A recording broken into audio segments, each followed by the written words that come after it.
जय जगन्नाथ, जय गुप्तेश्वर महादेव, जय माँ माउड़ी माँ, मुतियाला माँ। आज परब 2024 अवसर रे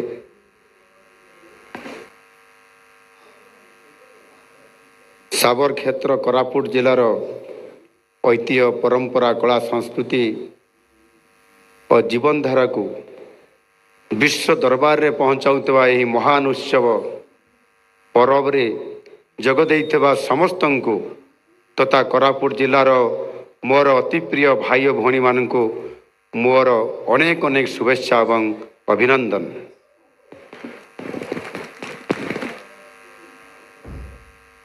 कोरापुट हेउची वीर एवं वीरंगनांक माटी।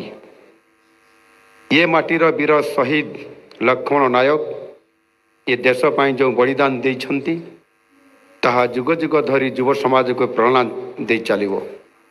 तांकर त्याग और लोमहर्षणकारी संग्राम कहानी आज भी जनमानस चर्चित।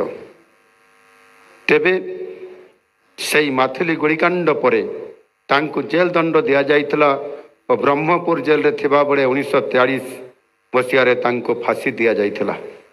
अगस्ट क्रांतिर प्रथम शहीद भावरे से सर्वोच्च बलिदान देइथिले। आज यही अवसर रे मु तांको प्रति मोर भक्तिपूत श्रद्धांजलि अर्पण करुछि।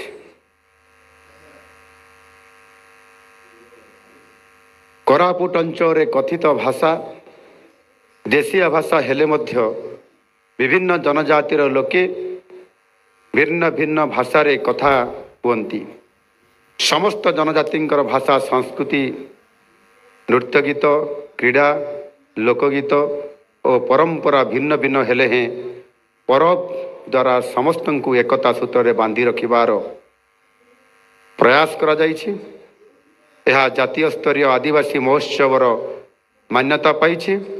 कोरापुट जिला प्रायतः आदिवासी अधुषित जिला तथापि ये जिले रे मध्य सबु वर्गर लोकंकर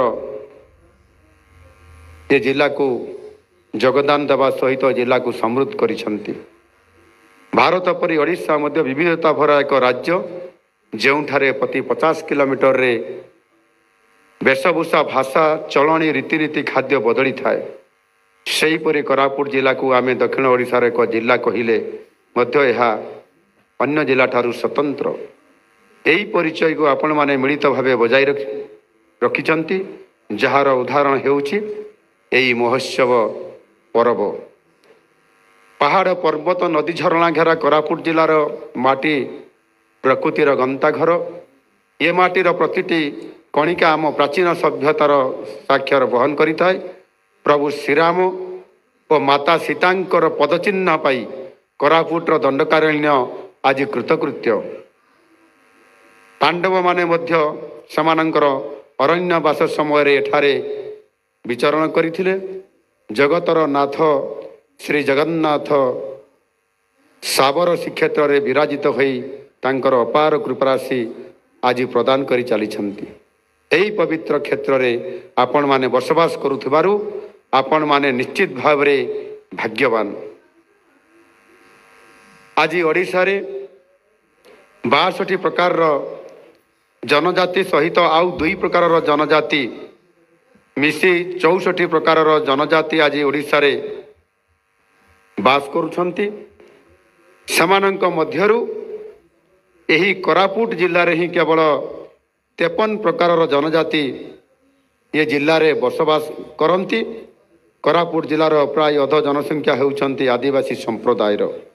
जिलार उन्नति हेबो जदि जनजाति एवं अनुसूचित जातिंकर सामाजिक आर्थिक राजनीतिक क्षेत्र रे उन्नति हेई पारिबो तेबे ही कोरापुट जिलार उन्नति सर्वाग्रे रही पारिबो।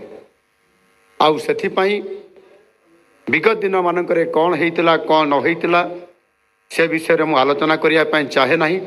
समय बहुत अतिक्रांत हो जाइछि।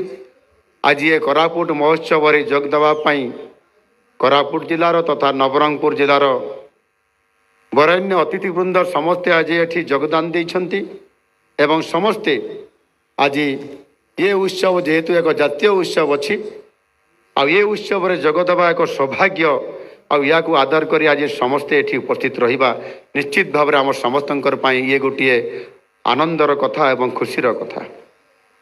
2014 ମସିହା ପରେ ଭାରତର ଯଶସ୍ୱୀ ପ୍ରଧାନମନ୍ତ୍ରୀ ଶ୍ରୀ ନରେନ୍ଦ୍ର ମୋଦିଜୀ ଦେଶର ଶାସନ ଭାର ଗ୍ରହଣ କରିବା ପରେ ଆଦିବାସୀମାନଙ୍କର ପ୍ରଭୁତ କଲ୍ୟାଣ ପାଇଁ ସବୁ ପ୍ରକାରର ଚେଷ୍ଟା ନିରନ୍ତର ଭାବରେ କରି ଆସୁଅଛନ୍ତି। ଇତିହାସ ପୃଷ୍ଠାରୁ ହଜେଇ ଦେଇଥିବା ଭଗବାନ ବିର୍ସା ମୁଣ୍ଡାଙ୍କର 1 ବର୍ଷ ବ୍ୟାପୀ ଜୟନ୍ତୀ ପାଳନ କରିବା ପାଇଁ ମାନ୍ୟବର ପ୍ରଧାନମନ୍ତ୍ରୀ ନିଷ୍ପତ୍ତି ନେଇଥିଲେ ଏବଂ ଏହା ଗତ ପବିତ୍ର କାର୍ତ୍ତିକ ପୂର୍ଣ୍ଣିମା ଦିନଠାରୁ ଆରମ୍ଭ ହୋଇଛି। ପ୍ରଧାନମନ୍ତ୍ରୀ ମୋଦିଜୀ ଧରତୀ ଆବା ଜନଜାତୀୟ ଗ୍ରାମ ଉତ୍କର୍ଷ ଯୋଜନା ଆରମ୍ଭ କରିଛନ୍ତି। ଏଥିରେ ଜନଜାତି ସମ୍ପ୍ରଦାୟଙ୍କର ଶିକ୍ଷା, ସ୍ୱାସ୍ଥ୍ୟ, ଜୀବିକା ଓ ଭିତ୍ତିଭୂମିର ବିକାଶ ଉପରେ ପ୍ରାଧାନ୍ୟ ଦେଇଛନ୍ତି ଆଉ ସେଥିପାଇଁ 7,676ଟି ଗ୍ରାମ ସାମିଲ ହୋଇଛି। ଏଥିମଧ୍ୟରୁ କୋରାପୁଟ ଜିଲ୍ଲାର ପ୍ରାୟ ଅଧିକାଂଶ ଗ୍ରାମ ଏଥିରେ ସାମିଲ ହୋଇଛି। ସେ ଦିନ ଓଡ଼ିଶାରେ ମଧ୍ୟ ଜନଜାତି ବିକାଶ ପାଇଁ ନଭେମ୍ବର 15 ତାରିଖରେ ଆମ ରାଜ୍ୟ ସରକାର ତରଫରୁ ଆଦିବାସୀମାନଙ୍କର ବିକାଶ ପାଇଁ ତଥା ଆଦିବାସୀ ବିଦ୍ୟାଳୟମାନଙ୍କର ଉନ୍ନତି ପାଇଁ ଭିତ୍ତିଭୂମି ପାଇଁ 1,535 କୋଟି ଟଙ୍କାର ପ୍ରକଳ୍ପ ଆରମ୍ଭ କରାଯାଇଛି। ଏଥିରେ ସ୍କୁଲ, ହଷ୍ଟେଲର ଉନ୍ନତିକରଣ, ଜନଜାତି ଭାଷା, ଐତିହ୍ୟ ଅସ୍ମିତାର ପ୍ରଚାର ପାଇଁ ଭୁବନେଶ୍ୱରରେ 3ଟି ଭବନ ମଧ୍ୟ ନିର୍ମାଣ କରାଯାଇଛି। ଏସବୁ ଭବନ ଗୁଡ଼ିକ ଆଦିବାସୀ ସଂସ୍କୃତିର ପ୍ରସାର, ଆମର ଅନନ୍ୟ କଳା ଓ ସଂସ୍କୃତିକୁ ବିଶ୍ୱ ଦରବାରରେ ପହଞ୍ଚାଇବା ପାଇଁ ଗୁରୁତ୍ୱପୂର୍ଣ୍ଣ ଭୂମିକା ଗ୍ରହଣ କରିବ।